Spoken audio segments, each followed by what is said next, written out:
What's good, Commanders fans? Just got some positive injury updates for you guys after Dan Quinn's press conference and um, also some of the beat reporters and the injury report that came out. So I guess we'll start with Jonathan Allen.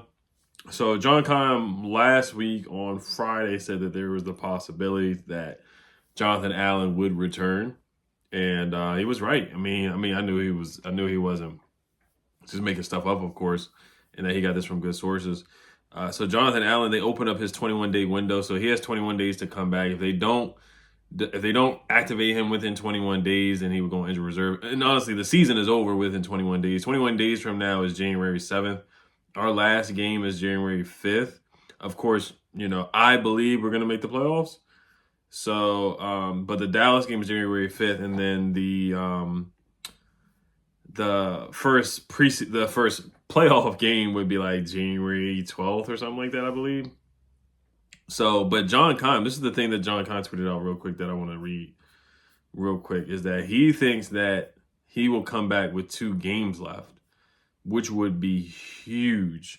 Yeah, he says Washington is opening the 21-day window for defensive tackle Jonathan Allen to return per multiple sources. Allen is on injured reserve with a torn pec muscle. Reported Friday that the tear wasn't as bad as feared, and now he has a very good chance to play this season, likely in the last 2. So he would be back for the Falcons game and the Cowboys game. The Falcons game is going to be huge against Michael Penix. That is a playoff win and you're in type of game. If you beat the Eagles, we still really have to win that game. It wouldn't be as much pressure to win that game because of the head-to-head matchup. Because if we lose that game and if we lose the Eagles game and the Falcons game, it's basically like we have to really hope that the Falcons lose their last game against the Panthers to make the playoffs.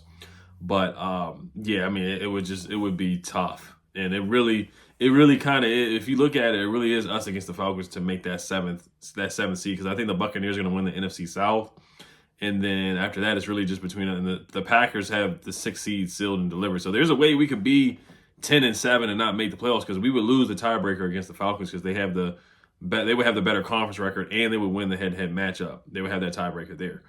So if we lose to the Falcons if we lose 2 games in a row, basically we're out. But Jonathan Allen come back definitely should help. I mean, he's been a top 100 player. He's been a perennial Pro Bowl player. There has been some inconsistencies the last couple seasons. He hasn't really, lived up to the hype the past couple of years. Really like the past last year and a little bit of the year before that too. But the guy, he puts pressure on quarterbacks, man. We know what he does. The Alabama wall with him and Daron Payne. If they can get back to that and just bring that consistent energy and help us out in the run game. Now, we did struggle in the run game while he was here. So, 2021, he had 9 sacks. 2022, he had 7.5 sacks. 2018, he had 8 sacks. Made the Pro Bowl in 2021 and 2022. 2023, 5.5 sacks. So didn't, have the dominant year that he's had in the past. And then this year he has 2 sacks. Now, he struggled to wrap up, like the first game of the season against Baker Mayfield. He could not tackle Baker Mayfield to save his life. Like Baker Mayfield was looking like Vanilla Vic and evading the rush and being elusive and running for first downs. A couple of those were John Allen missed tackles. But the couple games before he got injured, the Cleveland game against Deshaun Watson, he wrapped up, he got a sack. He had 4 tackles in that game. Against Kyler Murray, he did a good job. He had a sack and he had a half a stuff.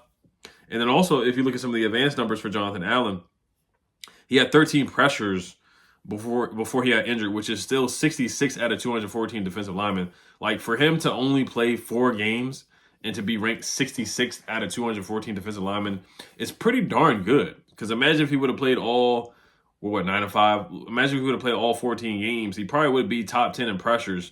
And like I said, he was getting pressures, but he just wasn't finishing. Guys weren't tackling. Like, when he was playing, the only person that could really tackle and finish a sack was Cleveland Farrell at the time.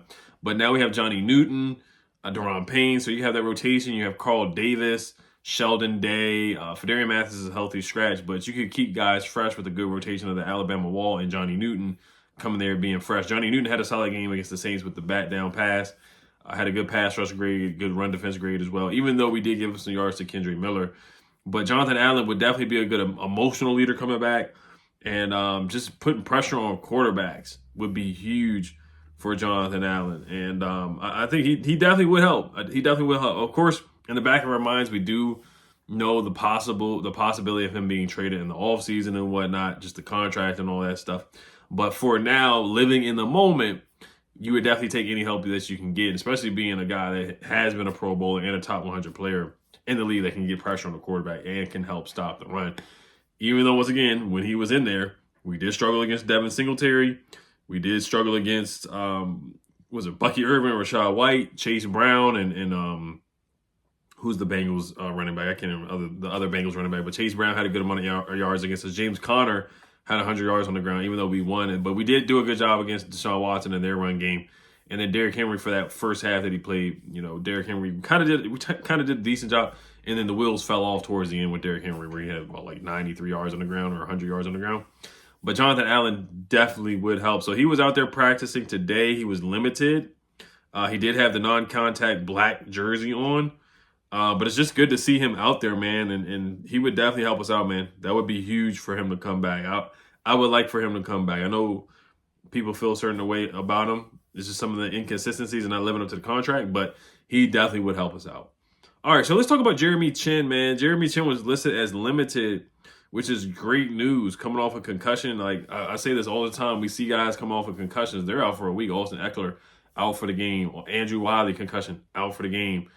We've seen guys with previous regimes miss seasons, a full season with a concussion. Miss many games. Vernon Davis, Jordan Reed. I know it was years and years ago, but I'm just talking about how concussions have gone for certain players. Now, Tyrone Tracy, he got a concussion on a Monday Night Football game. Next thing you know, he's able to play against us for whatever reason. That's just how things shake out. But the protocol, however it works, Jeremy Chinn is doing a good job. I know Ben Standig said that Jeremy Chinn was doing interviews after the Saints game, which was somewhat of a good sign. So he did go to the side field, but at least he was out there with his helmet on. Like Zach Ertz did not participate at all with a concussion, and they did sign the tight end. So maybe that could be something that's not trending upwards for Zach Ertz.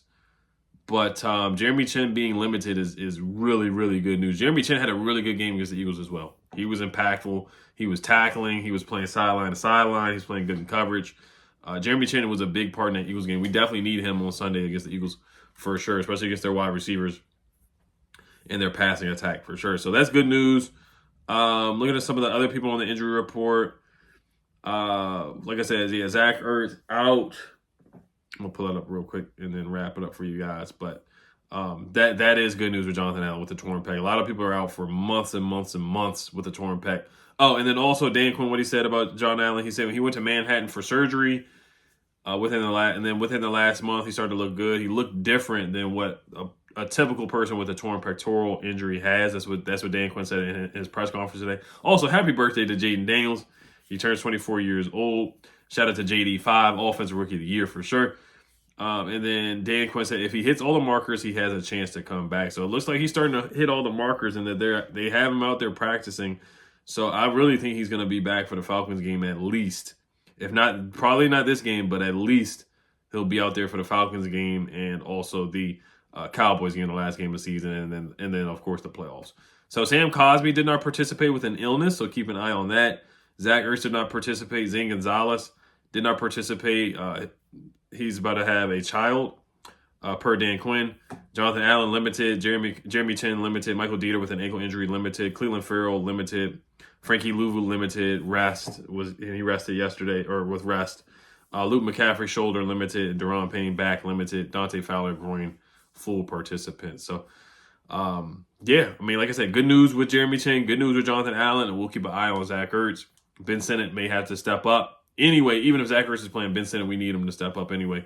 And then John Bates, and then Kyrie Jackson maybe, or Cole Turner off of the practice squad. So, all right, you guys let me know what you guys think. As always, I will be looking at the Eagles injury report as well just to see what's going on with A.J. Brown. I think A.J. Brown is fine, but I know he did. People were concerned about his injury as well. But, yeah, like I said, with Jonathan Allen, there's good advanced numbers, but overall PFF, he had a 53.5 PFF grade, but I know PFF is not the end-all be-all, but I'm just saying he had a 61.3 pass rush grade, which was solid, but his run defense grade was bad with a 39.9, and his overall grade was a 53.5. 2 sacks on the season, which is still like 49th out of 214 defensive linemen, which is really, really good. And those are the numbers. Those are the advanced numbers for Jonathan Allen. All right, you guys. As always, you guys let me know what you guys think. Hello, Commanders. Peace.